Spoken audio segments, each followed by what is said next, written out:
Now this is how we can start and stop workout on the Apple Watch. Let's get into it. So in order to start a workout, what you need to do is to locate the workout application on your Apple Watch. The icon is like a green background with a person running on it, so it should be easy to find. But if you have problem to find it, just find or turn your view to the list view from the grid view, and then the apps are sorted alphabetically and you should be able to find it a lot easier.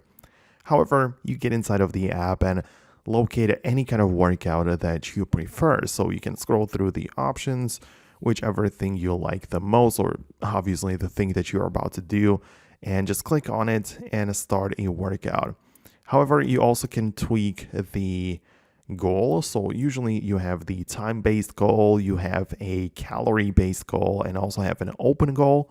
For workouts like walking or running, you also have a distance-based goal. So just tweak that however you like and start a workout.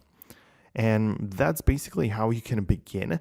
But if you want to stop it, you can just swipe left on the page and you have a pause button as well as end button. So just click on the red X icon and it will stop the workout after you are finished. Keep it in mind that there are some settings for it inside of the Watch app specifically. So if you want to, you can open up the Watch application like that. And inside of the fitness section, right, or in the workouts, you can see some different options. For example, you have a reminder. So you have the start, resume, and end workout. So if your watch detects that perhaps you stopped moving, it can remind you that you do want to just perhaps stop it, or you started walking. So the Apple Watch might remind you to turn on the walking exercise or workout to just start tracking everything, right? So that's an option as well.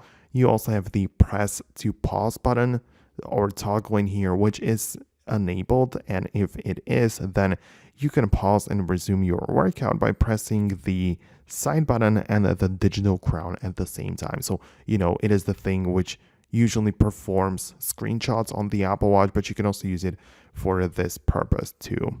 So that's how it works. Let me know below in the comments what's really going on, or if there are some things you like to know more about.